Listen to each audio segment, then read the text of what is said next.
आप सभी का स्वागत है अपने चैनल गुरुजी वर्ड 93 पर, जहां मनोविज्ञान के सिद्धांत की सीरीज चल रही है।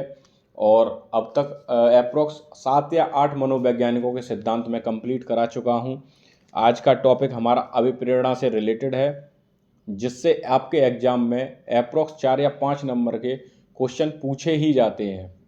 तो आज हम अभिप्रेरणा को व्याख्यात रूप में समझेंगे, जिससे कि आपके एग्जाम में आने वाले कोई भी प्रश्न गलत ना हो। अभिप्रेरणा अभिप्रेरणा का जो अर्थ है वो है मोटिवेशन। अब जैसे आप समझिए कि अभिप्रेरणा शब्द की जो उत्पत्ति काफ़ी बार पूछ लिया जाता है कि कहाँ से इसकी उत्पत्ति हुई है। तो अभिप्रेरणा शब्द की उत्पत्ति जो हुई है वो लैटिन भाषा के मोटम धातु या मोटम या मूवर्स, अन्य नाम भी है इसका, मूवर्स से हुई है, जिसका अर्थ है मूव, टू मूव करना या गति प्रदान करना या इंसाइट टू एक्शन। अतः प्रेरणा एक सक्रिया है जो जीव को क्रिया के प्रति उत्तेजित करती है तथा सक्रिय करती है। यानी कि हम किसी को अगर हम प्रेरणा देते हैं तो आदमी के साथ दो ही चीज़ होंगी, या तो वो सक्रिय होगा या उससे कुछ भी फर्क नहीं पड़ेगा। लेकिन अभिप्रेरणा के अंतर्गत अभिप्रेरणा भी दो प्रकार की होती है, एक सकारात्मक एक नकारात्मक, है ना, जिसके बारे में हम आगे चर्चा करेंगे। अभिप्रेरणा वे सभी कारक हैं जो प्राणी के शरीर को कार्य करने के लिए गति प्रदान करते हैं। यानी अभिप्रेरणा का काम क्या है कि प्राणी को गति प्रदान करना। ठीक है। अब इससे बनने वाले काफ़ी कथन टेट सी टेट के एग्जाम में डायरेक्टली पूछ लिए जाते हैं कि यह किसका कथन है या ये चीज़ किसने कही है। तो इसकी कुछ बहुत ही मोस्ट इम्पोर्टेंट जो थ्योरीज हैं जिनके जो मनोवैज्ञानिकों ने दी हैं उनको भी हम समझते हैं। अभिप्रेरणा अधिगम का सर्वोच्च राजमार्ग है। तो अभिप्रेरणा जो अधिगम का सर्वोच्च राजमार्ग है, तो यह कथन किसका है? यह B.F. स्किनर का है। अब अधिगम का अर्थ सभी लोग जानते हैं। अधिगम का मतलब होता है सीखना, है ना। अभिप्रेरणा को और स्किनर महोदय किसके लिए जाने जाते हैं? क्रिया प्रसूत के सिद्धांत के लिए। यानी क्रिया प्रसूत का सिद्धांत स्किनर महोदय ने दिया है। और किस पर प्रयोग किया था इन्होंने? बिल्ली पर प्रयोग किया था। अभिप्रेरणा को अधिगम का आधार कहा। यह कथन किसका है? यह कथन सोरेनसन का है। यानी इन्होंने अभिप्रेरणा को अधिगम का आधार कहा है। अभिप्रेरणा प्राणी के भीतर वह शारीरिक व मनोवैज्ञानिक दशाएं हैं जो उसे एक विशेष कार्य करने के लिए तैयार करती हैं। यह कथन है गेट्स एवं अन्य का। यानी गेट्स महोदय कह रहे हैं कि अभिप्रेरणा प्राणी के भीतर वह शारीरिक व मनोवैज्ञानिक दशाएं हैं जो उसे एक विशेष कार्य करने के लिए तैयार करती हैं। अभिप्रेरणा की व्याख्या जन्मजात मूल प्रवृत्तियों के आधार पर की जा सकती है। तो मूल प्रवृत्तियों पर आधारित की जा सकती है। तो जहां भी अगर आपसे कोई कथन पूछ रहा है और उसमें मूल प्रवृत्ति शब्द अगर यूज हो रहा है तो आप आंख मीचकर विलियम मैकडूगल साहब लगा दीजिए, क्योंकि विलियम मैकडूगल साहब ही मूल प्रवृत्तियों के जनक हैं। और इन्होंने मूल प्रवृत्तियों की संख्या कितनी बताई है? 14, है ना। अभिप्रेरणा किसी कार्य को प्रारंभ करने व जारी रखने व नियंत्रण करने की प्रक्रिया है। यह कथन किसका है? यह कथन गुड महोदय का है। अब इसको याद करने का क्या है कि अभिप्रेरणा किसी कार्य को प्रारंभ करने व जारी रखने व नियंत्रण करने की प्रक्रिया। यानी आप किसी कार्य को डेली बेसिस पर कर रहे हैं, 1 दिन 2 दिन 3 दिन 4 दिन, धीरे धीरे वो कैसा कार्य होने लगेगा, आप उसमें पारंगत होंगे तो वो कार्य अच्छा होने लगेगा। और अच्छे को ही हम क्या बोलते हैं? गुड। तो ये जो कथन है ये गुड महोदय का है कि अभिप्रेरणा किसी कार्य को प्रारंभ करने व जारी रखने व नियंत्रण करने की प्रक्रिया है।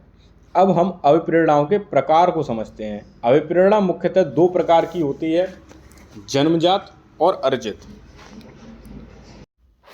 अब जन्मजात अभिप्रेरणा को भी अन्य नामों से जाना जाता है, जिससे काफ़ी लोग कंफ्यूज हो जाते हैं कि अरे हमने ये तो पढ़ा ही नहीं था। तो उनको भी समझते हैं कि जन्मजात अभिप्रेरणा या आंतरिक अभिप्रेरणा, प्राथमिक, जैविक, सकारात्मक, अंतर्नोद अभिप्रेरणा। यानी जन्मजात अभिप्रेरणाओं को अन्य इतने नामों से भी जाना जाता है जिससे कि आप कंफ्यूज ना हो। अगर वो कहते सकारात्मक अभिप्रेरणा क्या है या प्राथमिक अभिप्रेरणा क्या है, तो जन्मजात अभिप्रेरणा को ही हम इतने अन्य नामों से जानते हैं। अब जन्मजात या आंतरिक, सकारात्मक जो भी हैं, ये अभिप्रेरणा होती कौन सी हैं? यानी भूख, प्यास, नींद, काम, मलमूत्र इत्यादि ये कैसी हैं? एक तरीके से अगर हम इनको रिलेट करें तो ये प्राथमिक हैं। ये सभी मनुष्य में आंतरिक होती हैं, सकारात्मक हैं, जैविक भी हैं, और ये सभी जन्मजात होती हैं। ऐसा तो नहीं किसी के जन्म के बाद आती हों ये चीज़ें। बच्चा पैदा होता है तो भूख तो उसे स्टार्टिंग से लगती है, प्यास भी लगती है, नींद भी लेता है। तो इन चीज़ों को हम इस तरीके से रिलेट करके आसानी से याद कर सकते हैं। नेक्स्ट है हमारा अर्जित अभिप्रेरणा। अब जन्मजात पढ़ लिया, अर्जित। अर्जित और जन्मजात में ज़्यादा डिफरेंस नहीं है, कुछ कुछ पॉइंट हैं जो याद करने। जैसे उसमें था आंतरिक, इसमें था बाह्य। उसमें था प्रथम, इसमें द्वितीय। जैविक, अजैविक। सकारात्मक, नकारात्मक। अंतर्नोद और सामाजिक, है ना। अब अर्जित, अब आप वर्ड को ही पकड़ के चलिए कि अर्जित यानी हम किसी चीज़ को अर्जित कर रहे हैं, यानी हम उसको कमा रहे हैं। पुरस्कार ऐसे ही नहीं मिल जाता, उसके लिए भी हमें मेहनत करनी पड़ती है, हम अर्जित करते हैं। सम्मान, अब ऐसा तो है नहीं कि कोई सम्मानीय आदमी है तो उसे ऐसे ही सम्मान मिलने लगा हो। भाई उसने अपने अच्छे काम किए होंगे, उसका व्यवहार अच्छा होगा, तभी तो लोग उसका सम्मान कर रहे हैं। पद प्रतिष्ठा, इसके लिए भी सभी को मेहनत करनी पड़ती है। अब जो इन अभिप्रेरणाओं के प्रकार हैं, कुछ मनोवैज्ञानिकों के अपने अपने मत हैं कि एक अभिप्रेरणा 2 होती हैं, कोई कहता है 3 होती हैं। तो जो मोस्ट इम्पोर्टेंट हैं, जो आपसे एग्जाम के पॉइंट ऑफ व्यू से अधिकतर पूछे गए हैं, उनके बारे में हम चर्चा करते हैं कि अब्राहम मैस्लो महोदय के अनुसार अभिप्रेरणा मुख्यतः 2 प्रकार की होती है, जन्मजात और अर्जित। थॉमसन के अनुसार स्वाभाविक, कृत्रिम। इन्होंने भी 2 ही प्रकार बताए कि अभिप्रेरणा 2 प्रकार की होती है, स्वाभाविक और कृत्रिम। तीसरे हमारे गैरट महोदय, यानी गैरट महोदय ने क्या कहा कि अभिप्रेरणा 3 प्रकार की होती है। कौन कौन सी अभिप्रेरणाएं होती हैं? जैविक या देहिक, मनोवैज्ञानिक और सामाजिक। अब जैविक जो हैं वो संवेग से रिलेट करती हैं। मनोवैज्ञानिक जो हैं जैसे क्रोध, दुख, प्रेम, ये सब मूल प्रवृत्ति के अंतर्गत आ जाती हैं। और सामाजिक में हमारा सम्मान, आत्मरक्षा, आत्म प्रदर्शन इत्यादि के बारे में चर्चा की जाती है।